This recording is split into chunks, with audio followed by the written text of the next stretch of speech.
Dutangira inkuru yacu y'urukundo tubona umukobwa ari kwerekeza kuri airport, aba aherekejwe n'ababyeyi be. Uwo mukobwa aba yitwa Samantha, aba ari umwana w'umukuru w'igihugu, aba ari umwana mwiza uteye ubwuzu, ubona ko ni mwiza pe, ariko ari papa we ari mama we bose baramukunda cyane, urabona yuko bamwitayeho, bari kugenda ubona bamuhangayikiye, bamubaza utubazo twinshi, bamubaza uzabishobora sheri, nyine ubona ko baramuhangayikiye vraiment, bari kugenda bamubaza utubazo twinshi mu modoka.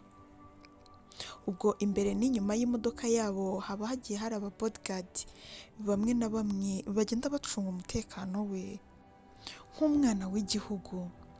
Ubwo imodoka zabo ziba ziri kwerekeza ku kibuga cy'indege aho umwana aba agiye kugenda.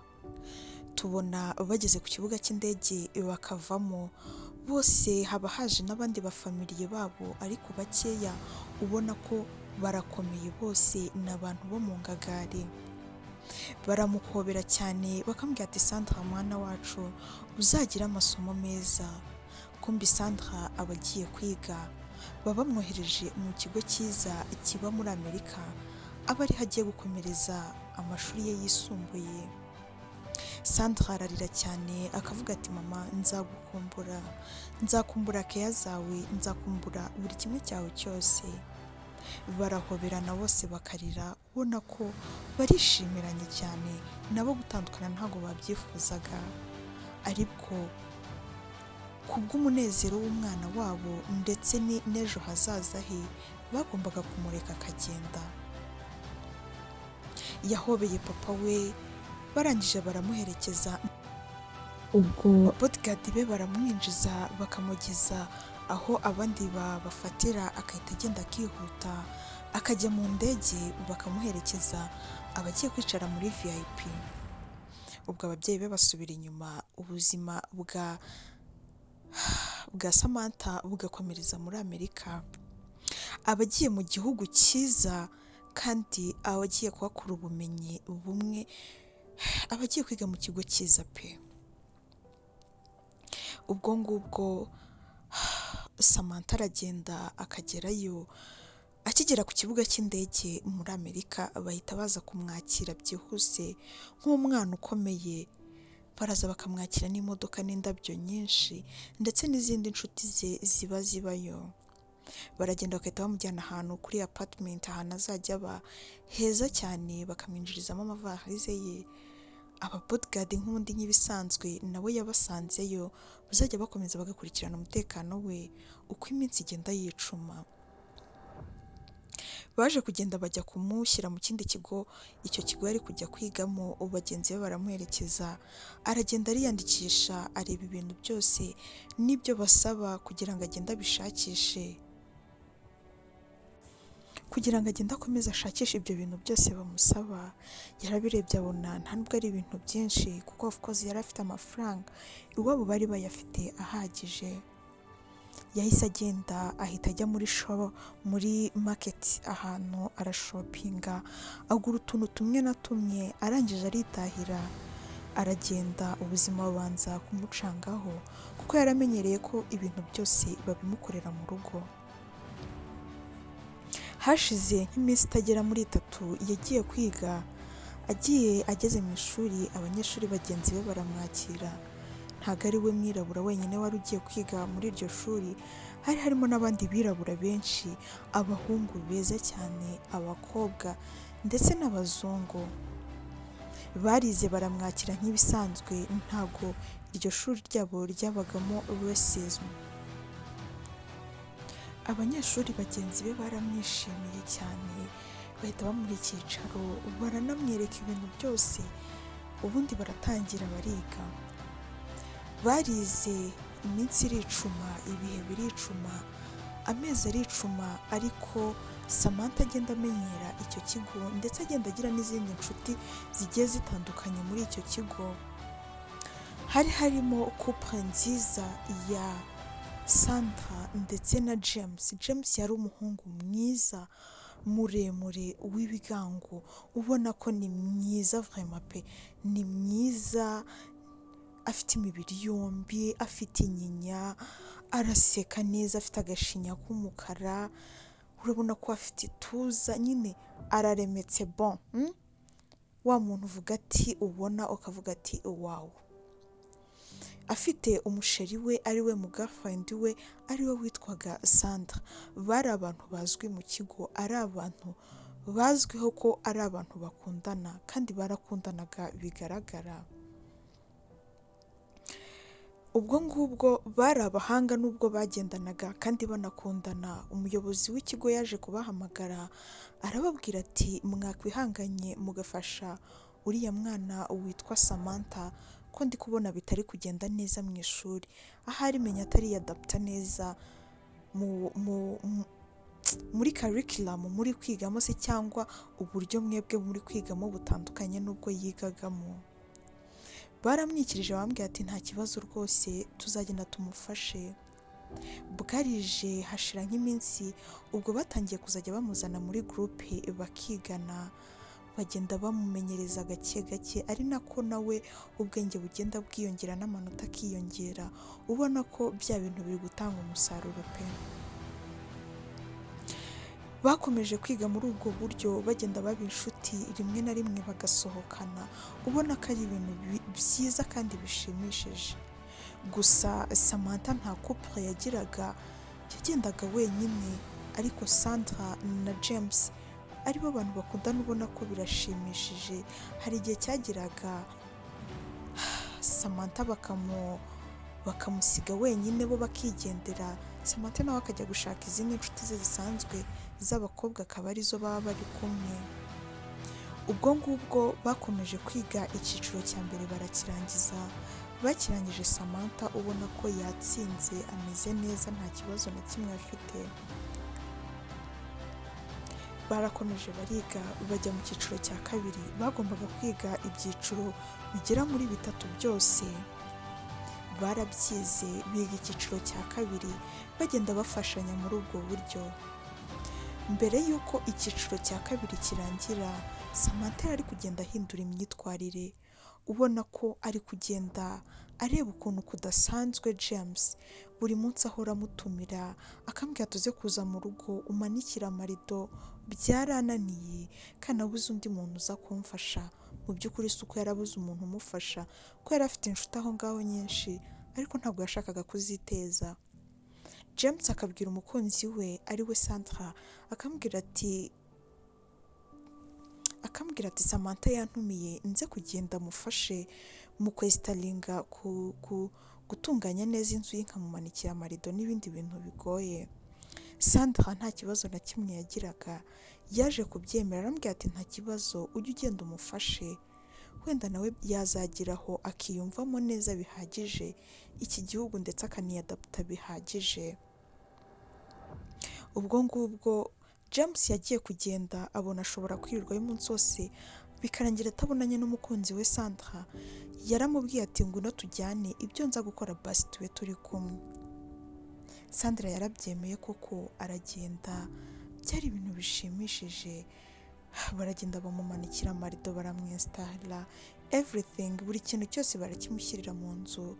Ariko Samantha byaramubabaje, yumvaga yuko hagiye kuza James gusa, abona azanye n'umukunzi we, ariko yahise yexplaininga, yahise yiyexcusa, arisobanura, aravuga ngo nabonye ndibwirirwe hano umunsi wose, mbona ntari buze kubonera umwanya umukunzi wanjye, mpitamo kumuzana kuko nawe nta bintu byinshi yari ari gukora, basi ibyo ndi gukora tube turi kumwe. Samantha arabyemera, ariko nyine abyemera atabyemeye, ubona ko biramubabaje pe. Ubwo ngubwo baratetse, bararya, barishima, ariko ukabona ko Samantha ari ku ruhande rwe, ndetse n'undi nawe ari James na Sandra nawe bari kumwe, ubona ko bishimanye. Barize barangiza icyiciro cya kabiri, nacyo ari cyo barangije, binjira mu cya gatatu, ariko ubona yuko Samantha afitiye crush James. Baje kugira aka vacation gatoya hagati mu gihembwe, bari mu mwaka wa gatatu, barataha. Icyo gihe Samantha yafashe indege yerekeza mu gihugu cy'iwabo.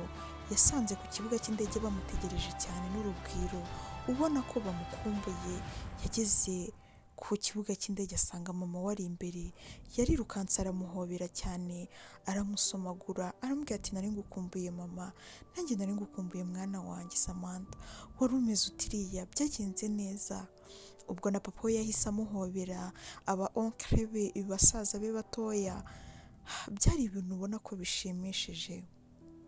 Baratashye ariko bataha babona yuko Samantha ntago yishimye, aje yegamye ku rugi, ariko usa nk'aho agenda areba ibintu bitatse igihugu se cyangwa ibintu biri mu muhanda.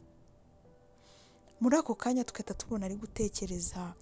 Bajya kuva ku kibuga cy'indege, bose bagiriye ku kibuga cy'indege rimwe, ariho bose ari we Samantha, James na Sandra ndetse n'abandi banyeshuri bose bigana bataba muri icyo gihugu, bagiye gutegera rimwe ku kibuga cy'indege.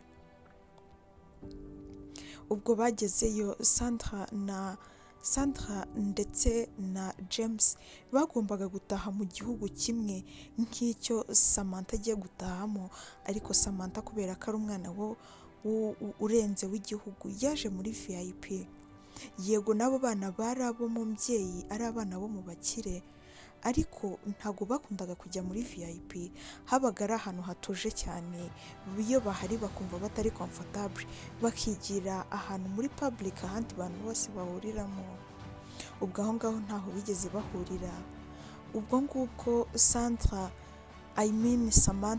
yabanyuzeho, arabareba, arabihorera, ahita agenda arinjira mu ndege, ubona ko ni ibintu bimubabaje cyane.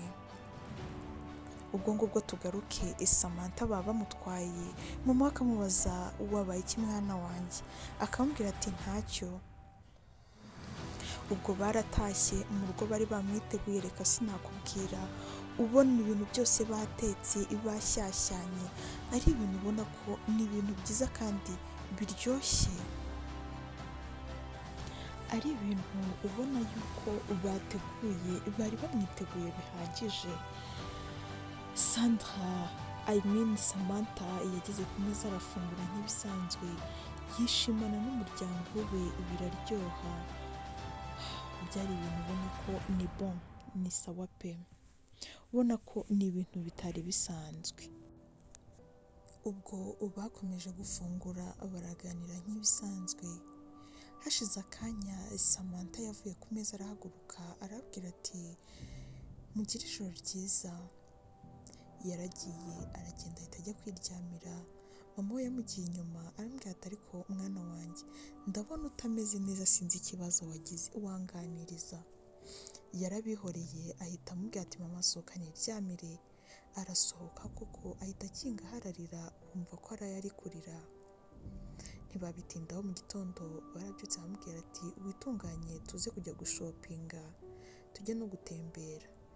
Baramubyukije mu gitondo, bajya kumutembereza, yirirwa arelakisa, yibagirwa ibintu byose, ariko ubwo ni nko kubyirengagiza ko ntabwo yabyibagirwa.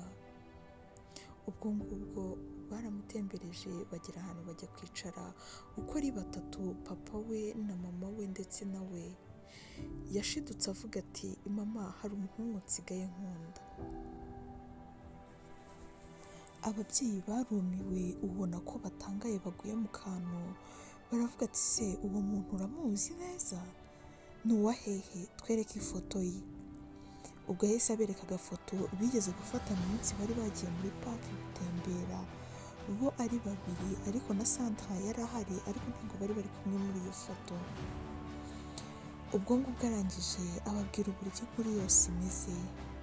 Arababwira ati mama, nkigera kuri kiriya kigo bampaye umuntu uzajya unsobanurira, afite umukobwa bakundana, gusa nanjye byarangiye mukunze. Ni umuhungu mwiza, ugira umutima mwiza, witonda. Naramubonye numva ndamwishimiye. Buri gihe yakundaga kugirana ibihe byiza we na Sandra. Nkabireba nkumva birambabaje, nkumva nanjye nkeneye umuntu twisanzuranaho, kuko nabonaga mu bantu bose bari aho nta wundi muntu nishimiye nk'uko nishimiye James. Yitwa James. Ubwo yarakomeje arabaganirira, ababwira buri kimwe cyose, ababwira uburyo ki bafite no kuzabana bidatinze nibarangiza icyiciro cya gatatu. Ararira cyane aravuga ati mama, James ndamukunda, sindi kwibaza uburyo ki azajya kubana na Sandra kandi mukunda cyane, mba numva n'ibyo ndi kwiga ntari kubifata kuko mba numva ari we nishakira gusa, mba numva ntari no gutekereza. Samantha yararize arahogora, mama we aramwegera aramuhobera cyane, aramubwira ati mwana wanjye tuza, nzagerageza mbikemure. Ubwo barahagurutse barahoberana bose, mama we na papa we bararebana, baramupromisinga yuko bagiye kubigeraho neza kandi bizagenda neza. Bamubajije imyirondoro ya James, buri kimwe cyose, byose Samantha yari abifite, yarabitanze. Bahise bamukoraho iperereza, baragenda bamenya iwabo, bamenya ababyeyi be, bamenya buri kimwe cyose. Baje kugeraho bashaka uburyo ki biyegereza uwo muryango, baragenda baba inshuti. Nibwo umuyobozi w'igihugu yaje guhamagara ku kigo cy'aho bigaga bose, asaba diregiteri yuko yamufasha akabana aboriyanta mu kindi kigo uko ari babiri, ariko ari we James ndetse na Samantha akabashyira mu kindi kigo, noneho Sandra akaguma muri icyo ngicyo. Yarabikoze mu buryo bwo kugira ngo abanze abatandukanye. Ubwo papa Samantha yakomeje guhamagara aho hanze arababwira uko ibintu byose abyifuza. Nibwo yaje kuba close, yaje kuba in touch n'ababyeyi ba James mu buryo butunguranye. Barabahamagaye kuri dina, barasangira, baraganira, bagirana ibiganiro birabarenga. Nubwo bamwe yego yari umuyobozi w'igihugu, ariko of course yagombaga kwicisha bugufi akavugana n'abandi bari munsi ye. Nubwo bari bari mu bayoboye, ariko hari harimo umukobwa we yishimiye, kandi mu by'ukuri uwo muryango ntabwo wari ukennye, ikindi ntabwo wari usebetse, n'uwo muhungu yari mwiza. Igihe cyaje kugera basubira ku ishuri, ubwo hari bimwe na bimwe baganiriye nk'ababyeyi. Abana basubiye ku ishuri, bagiye kujya ku ishuri, James bamuhaye itike y'indege, arebye abona ntabwo iri hamwe n'iya Sandra, abona ahubwo agiye kugenda muri private. Biramutungura, aravuga ati mama, ni gute mushaka kunjyanisha muri private jet muzi ko nabikunda? Murabizi yuko ngomba kujyana na Sandra, kandi na Sandra twikundira muri public, kubera iki? Avuga ati no, uragenda muri private, maybe urasangamo n'inshuti yawe. Okay mama, nizere ko ari Sandra mugiye kunkorera surprise, ntabwo tubizi, wowe uragenda urabibona. Ubwo bose barabaherekeje kuri airport. Bageze kuri airport bari gusa nk'abajya kwinjira mu ndege, Sandra yahuye na James, barahoberanye cyane bararira. James ararira cyane aravuga ati si we turi kumwe muri modoka, mu ndege ya private? Aramubwira ati no, ngende muri public, nateze public, nzi ko nawe uri buze mu ya public. James yarababaye cyane, yibaza ubwo umuntu wundi bagiye kujyana muri private adashobora kugendanamo na Sandra nawe byaramubabaje. Ubwo baragiye bajya mu ndege nk'ibisanzwe, baragenda ubona ko bose barabangamiwe. James akigera mu ndege yaragiye asangamo Samantha niwe wicayemo, bari babiri bonyine, ndetse n'abawita bari bubakire nta bandi. Urugendo rwaratangiye, James abangamiwe kuri rwa rwego udashobora kumva. James yashatse uburyo ki asohoka muri private, asa nk'ugiye ku bwiherero bwo muri public, ariko yagiye Samantha atabizi. Samantha yari asa nk'aho atuyemo akantu k'agatotsi, ariko byari byamushimishije. Ubwo ngubwo yarasohotse agenda nk'ugiye mu bwiherero bwo muri public. ubwo yaragiye ahita abona Sandra yarize bihagije, yaragiye ahita amufata aramuhobera arambwira ati ngwino tuvugane. Baragiye bajya mu bwiherero, aramuhobera cyane, aramubwira ati uhumura, nanjye ntabwo nabikoze mbishaka, ahubwo nagiye nsanga ababyeyi barangije kunkatishiriza kandi sinari kubyanga, kandi amusore ntabwo ari njye wabihisemo.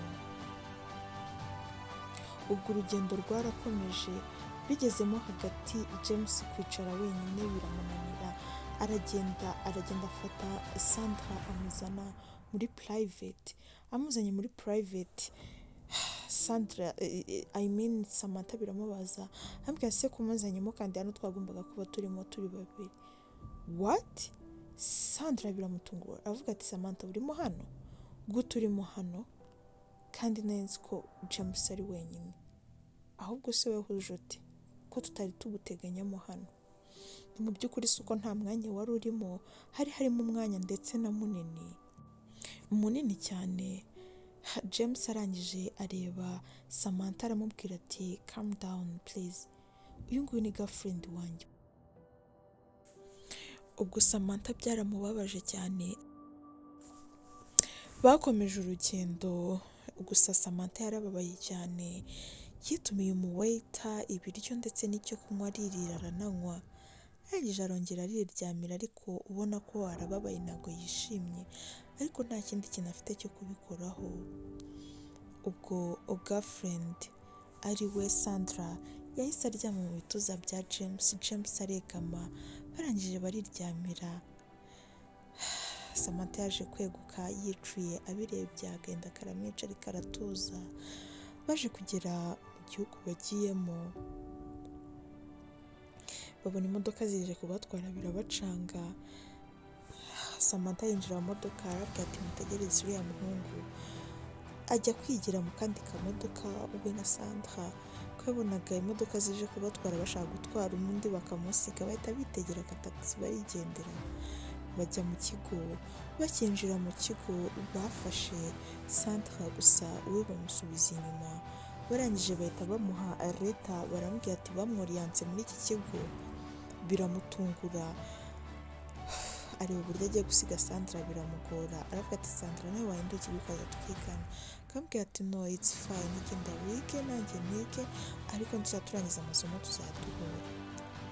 Kumbe ikigo babajyanyemo ntibazigera bagisohokamo, ibyo bashaka bazajya babituma aba bodyguard babe mwaho ngaho paka bongeye gusubira mu gihugu cyabo. Ubwo yaragiye akajya agenda Samantha akamubona amasaha yose, akamwisanzuraho, akamwishinzaho ibintu byose, ariko James amubera ibamba. Akajya agerageza gufata telefone agacatinga na Sandra w'umukunzi, bakavugana video call. Ubuzima bwari bugoye ariko bakomeje gukundana bidasanzwe. Samantha yaje guhamagara ababyeyi bababwira yuko n'ubundi ibyo bakoze nta kintu byatanze, n'ubundi bakivugana ku matelefone, n'ubundi nta kintu bitanze. Aravuga ati okay, tuzagira ukundi kuntu tubikoraho. Ubwo ngubwo haje gushira igihe, Sandra yari ari mu nzira agiye guhaha utuntu ku muhanda, bahita tubona imodoka y'umukara irimo abantu bambaye masike, bahise bamuterura bahita bamwinjiza mu modoka, baragashimuse barakajyana, bakagejeje ahantu barabanza baragatortira, barakababaza cyane. Barangije baramubwira ati ufite kwibagirwa James, ibintu ni bibiri, uribagirwa James cyangwa upfe, kandi mu kumwibagirwa urahita ujya mu kindi gihugu ugenda utangira ubuzima bwawe. Yabuze icyo avuga, ariko abona nanone ntabwo akwiye guhakana kuko arabona ko bari bumwice. Yarabemereye ariko byo kubiyimuraho, aravuga ati yego nta kibazo mumugumane, nanjye ndagenda ntangire ubuzima bwanjye. Ibyo byose yavugaga bari kumurikodinga, banamufata video ari kubivuga. Ubwo bahise bamwohereza kujya kuba muri Canada mu gace ko mu cyaro ahantu, aragenda atangirayo ubuzima. Telefone ayikuraho, ashaka simcard nshyashya, ariko nimero yazigumishijeho yabitse utunimero twa James yaje kumara igihe atabona umukunzi we ku ku murongo arahangayika ararwara. Nyuma nibwo baje kumuzanira amakuru, areba akavidewo yafashe aravuga ati ntabwo nkimukeneye rwose, nta kibazo mumujyane, ngiye gutangira ubuzima bwanjye. Byaramubabaje cyane, amara igihe ubona ko ahangayitse, maze ubundi Samantha akajya aza kumwiyitaho amuha buri kimwe cyose, amuha keya. Birangira nabo batangiye kujya mu rukundo gake gake, ariko James ntabwo yamukundaga cyane, byari byamabeshwa.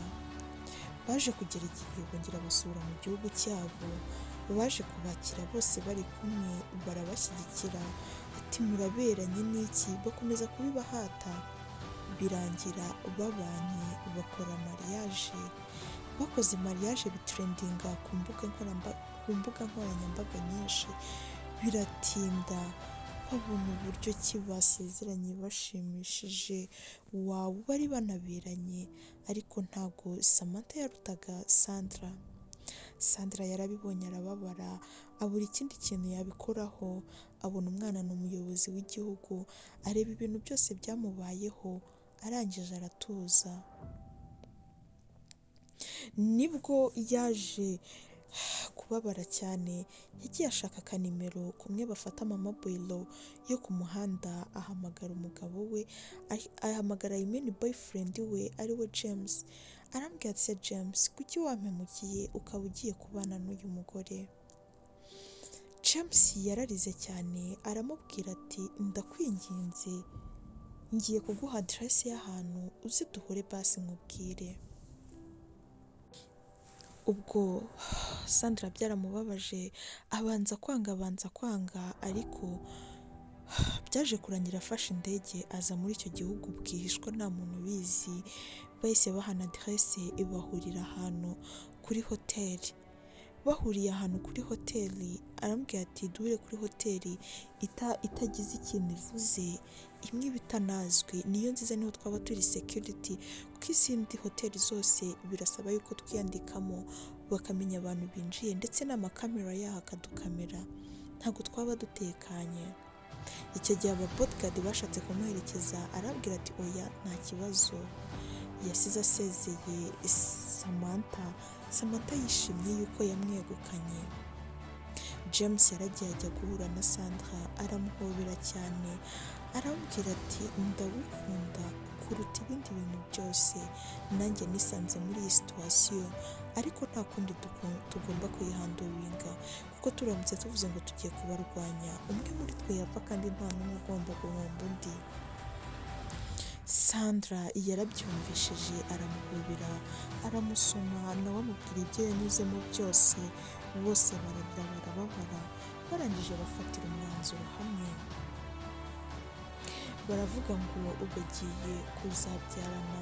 Nubwo batakoranye ubukwe, bagiye kuzashaka uburyo ki babyarana abana nka babiri, ubundi James ahita yifungisha burundu, kuko ntabwo yashakaga kubyarana na Samantha, kuko ntiyamukundaga habe na gato. Ubwo bahanye iyo promise, aramubwira ati ntuzagaruke muri iki gihugu, ugende, ngewe nzajya nshaka uburyo ki mfata indege nkuje mu bintu bya business, and then tuzaduhura, niho nazajya mfite security. Ubwo yaramusezeye, bahana promise, aragenda.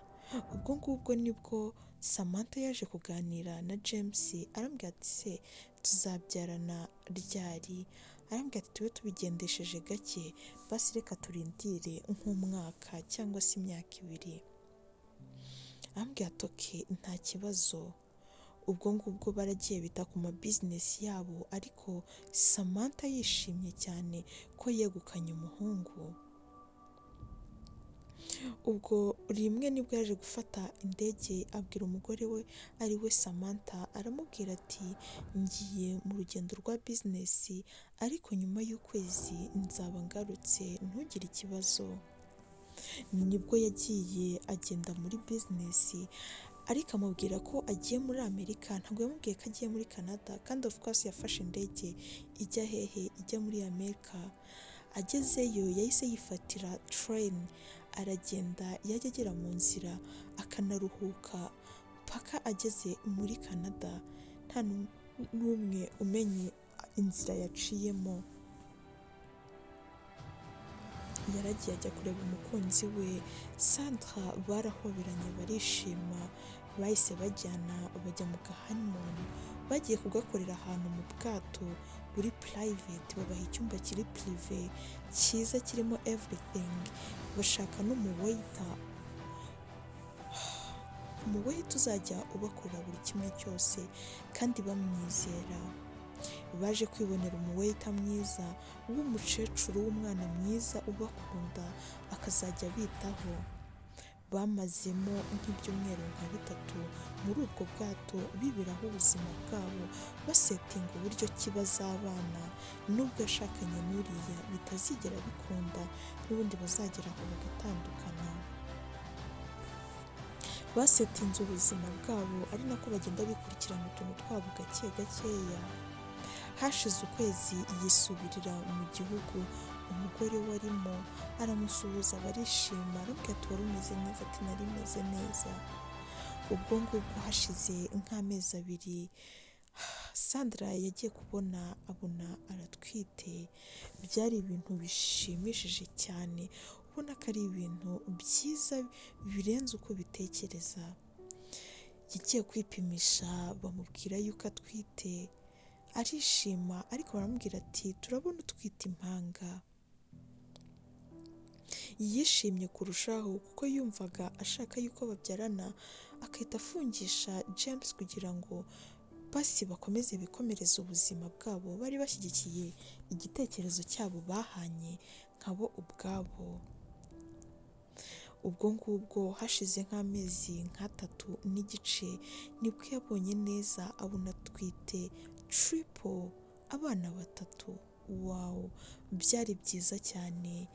Yaje guhamagara James, hari agatelefone gato bandikiranagaho. Ako gatelefone James yakabikaga muri sefu ye, nta muntu n'umwe wajyaga akabona, ariko buri gihe bari bafite umunsi bahanye wo kuzajya bavugana, ndetse akagenda akanacekinga mesaje zose yamwoherereje. Nibwo yamwoherereje aramubwira ati we have 3 baby, dufite abana batatu b'impanga. James yarishimye cyane biramurenga, byaramurenze ku rwego dushobora gutekereza. Yaravuze ati reka twitonde, abana babanze baze mbone kujya gukora icyo gikorwa twihaye. Ubwo ngubwo nibwo baje kuzajya amwoherereza amafaranga rimwe na rimwe, akiyitaho, akita no ku bana, ibintu byose. James yasubiye muri Canada mu buryo bwe yari yagiyemo mbere, agenda nk'ugiye muri business muri Amerika, ariko ahita afata train arigendera. Ageze mu nzira afata imodoka aragenda. Ubwo ngubwo agezeyo yamushingiye aka business gatoya, arabwira ati uzajya ukora kano ka business ndetse ube mu nzu iriya, tuzashaka uburyo kitugura inzu nini. Yaragiye arakora atikoresheje, n'umugabo nawe aragenda arakora cyane. Amafaranga akoreye amwe akayashyira kuri konti ye n'umugore we bafatikanyije, nta kibazo byari bitwaye. Utundi duke asaguye ku ruhande avuga ngo yakoresheje mu tuntu tumwe na tumwe, yahitaga yohereza kuri konti afatikanyijemo na Sandra nawe agashyiraho amafaranga. Baragiye bagira amafaranga menshi, bubaka inzu nziza y'amagorofa 2 nziza cyane, ubona ko ni nziza pe. Ubwo nibwo Sandra yegeraga iminsi yo kubyara, habura nk'icyumweru yandikiye mesaje umugabo we ari we James, aramubwira ati nta kibazo, ntibiguhangayikishe kuza, ngiye kugerageza uburyo kinkomera, nshaka inshuti merekeze kwa muganga, ngende ngira uburyo njya kubyara. James nk'umuntu wakundaga Sandra yafashe indege, nta nubwo yanarebye izo mesaje yamwoherereje. Yafashe indege arababwira ati agiye kugenda. Icyo gihe Samantha arambwira ati ndaguherekeza, nanjye ndi free nta kibazo. Arambwira ati no, we sigara uruhuka, nzagaruka vuba. Arambwira ati nta kibazo, ndeka tujyane.